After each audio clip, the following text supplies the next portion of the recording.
areas. That coordination is going on all islands. We're working with service providers everywhere. I will say, once again, this is a very serious event. We have Black Hawks activated. We have high water vehicles ready to go. So we will be able to rescue people, but please do not put yourself in harm's way. Make sure you actually evacuate right now. We're going to have another update from everyone soon at 6:50.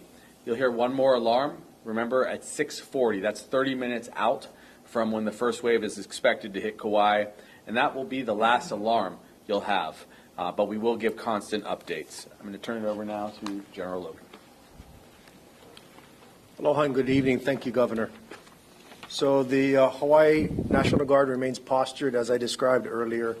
We've placed liaison officers into all the emergency management agencies within all the counties to create a near real-time response capability. We also have additional forces that have been activated. The Governor touched on this, but we have high water vehicles, which are those with large tires, big engines, that can do a variety of different mission sets, and we have soldiers that are already manning those. We also have additional aircraft placed into an alert capacity with crews that can do a variety of mission sets, which are medevac, search and rescue, and hoist operations to rescue folks and take them to a hospital care facility or a point of care. I want to reiterate something that Governor Green said is we're not out of the woods yet. We're collecting data as the wave or the energy passes through some of the other islands. We're in constant contact with all of our partners, either on the mainland or within here, our state of Hawaii, the greater part of the Department of Defense, and also transmitting data to our National Guard headquarters on the mainland. So I ask everybody to remain vigilant, take this seriously, and wait until you get the all-clear signal, or we reduce the warning to a lower level from either your state or your county official government sources. Thank you very much. Mahalo, Tag. Up next, Hawaii Emergency Management Agency Administrator James Barros. All right, aloha. As we move this evacuation from those zones, we want to ensure that you're doing it safely and you're not panicking. You have time to get out of the inundation zone.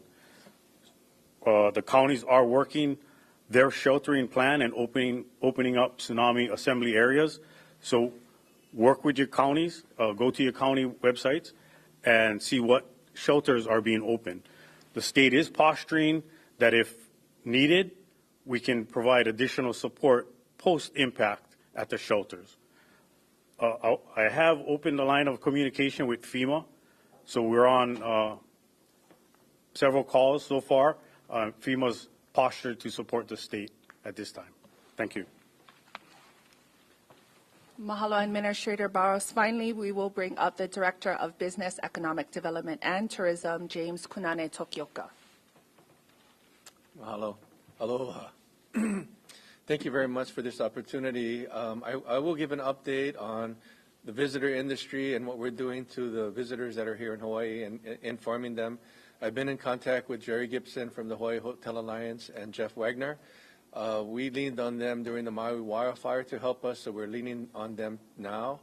And the properties that are along the coastline are being asked to evacuate vertically, 4 floors and above. Some of the people have left the hotels, and the ones that have left the hotels to go to the airport, if they need a place to stay, when the airport is shut down, if it is shut down, then they should call the property that they came from to see if there is still availability at that property so they can go back there. I want to ensure that their friends and family on the mainland understand that there is a plan, and I think we need to give the governor and Administrator Barros and General Logan, big kudos, because there was a lot of training that went on after the wildfires, and this is the perfect opportunity for us to put those training, what we learned in training, into place. So thank you all for that, and be patient with each other. God bless you all. Mahalo, Director Tokioka. At this time, we will open up for questions from the media, and I will call upon everyone one at a time. And I'm going to start with Ashley from Hawaii Public Radio. Can you talk about what it means, what a 6-foot wave kind of means? Like, can you give some type of, I guess, like reference point for people as to what that's going to look like. So the question is asking, can we clarify and then kind of give deeper details to what a 6-foot wave means? I think that's a very important question to clarify. So when we describe this wave, it's probably more accurate to describe it as having an amplitude of 3 feet above its base. When the water pulls back from a tsunami, you have the base drop.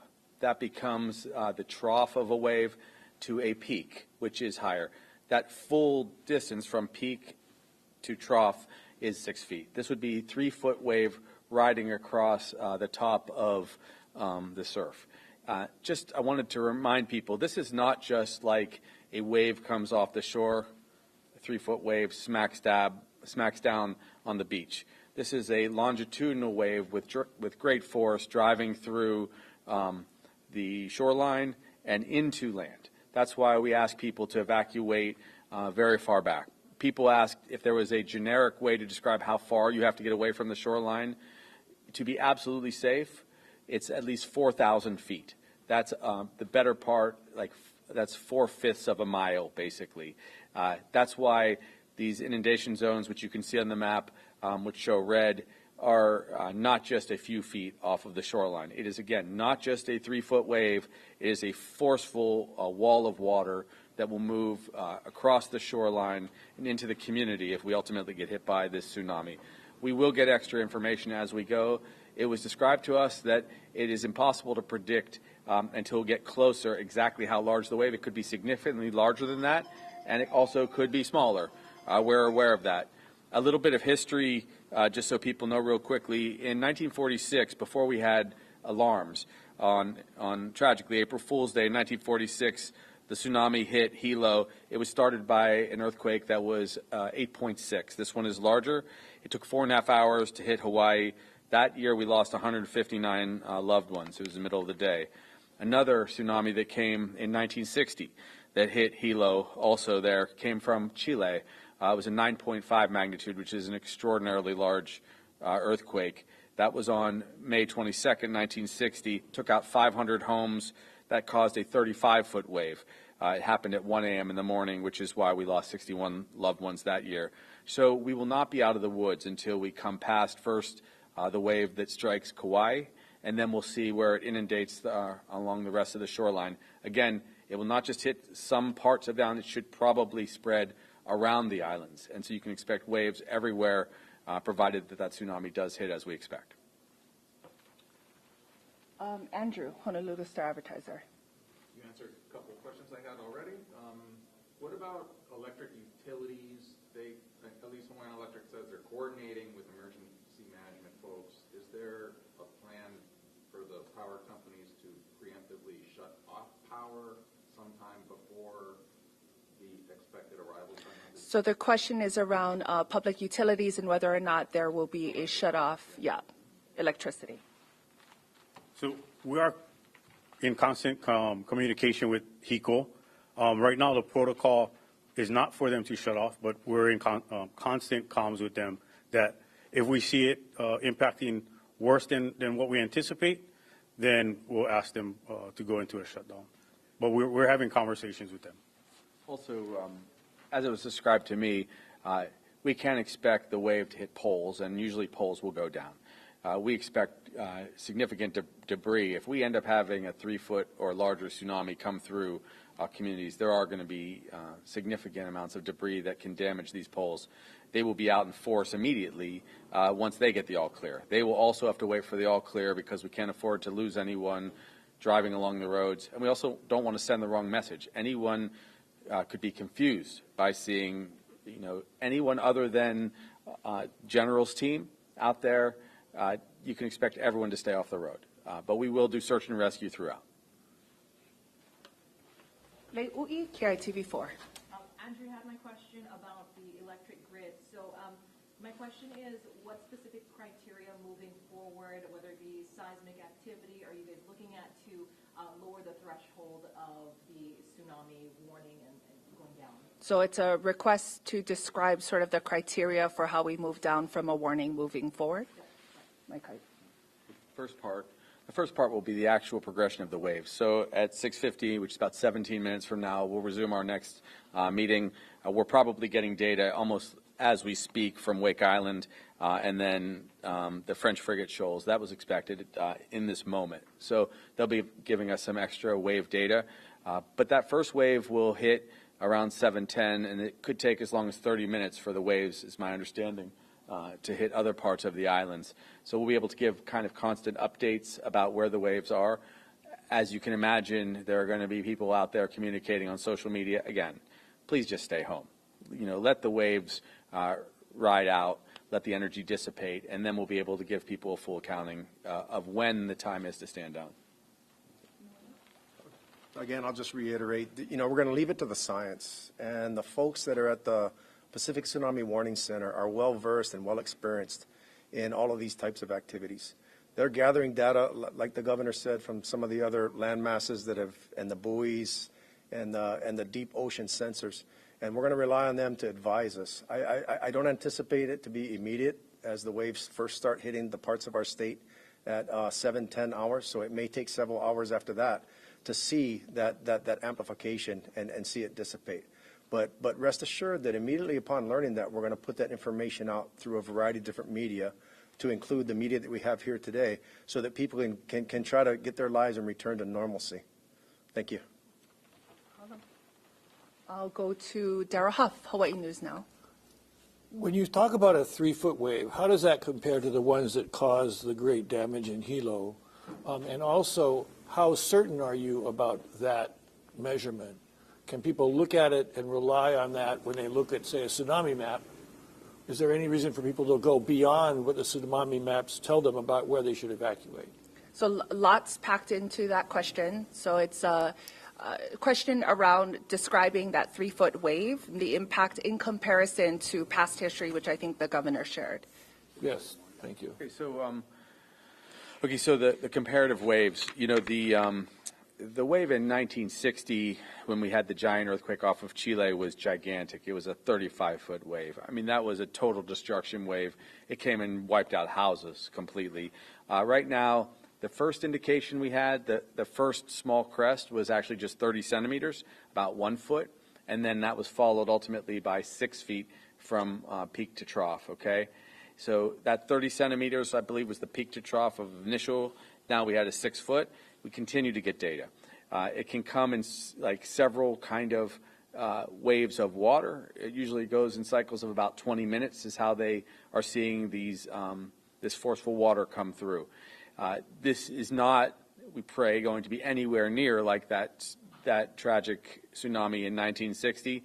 And we'll give updated measurements as soon as we hear specifically what the French frigate shoals show. That's going to be helpful.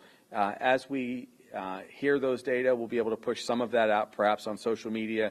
We'll come back out, again, repeatedly throughout.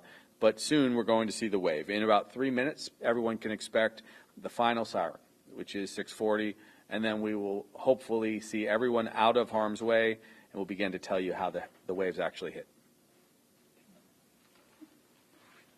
One final question from Daryl. So given the size of this wave, what is the vulnerable infrastructure other than the electric grid? So given the size of the wave, what is the vulnerable infrastructure besides the electric grid? A couple quick things, and then I'll have General come up. I mean, this is about 3 feet, okay? But a wave of water, that means it can move cars, it will throw fences around if it hits, it can dislodge trees. That's why you just can't be out there. The impact is at great speed. Any structure that gets loose and strikes an individual could take them out. And people can drown quite easily with the force of that kind of wave. So, again, people have to really distinguish the waves we are accustomed to on the coast every day versus a tsunami. It's a different beast altogether. And, of course, if it gets much larger, they do anticipate it could be larger. That's why they get multiple measurements. It's even more dangerous, even more forceful. Houses will be damaged. There will be debris all over the place if we do get a full tsunami. Yeah, the federal government classifies critical infrastructure into 16 separate categories. About 13 are relevant to the state of Hawaii. One in particular is what we call transportation. It's broken down into either airport, highways, or harbors. As you know, all of our harbors are at sea level and are vulnerable. We don't know what those impacts are going to be, and we're constantly evaluating those, because not just a tsunami here, but a hurricane could have similar effects. Most of our airports are also near sea level, except for some of the smaller ones. So it's good that we have the Department of Transportation participatory in the update meetings that we're having, so they can anticipate what those impacts might be. And then we have plans in place to try to assist to get those back operational as quickly as possible. The governor did talk about many of our road networks are near sea level in our coastal regions, and quite possibly to the road itself, or all the power lines and all the other infrastructure that goes along with it may be impacted by some type of wave or tsunamic system.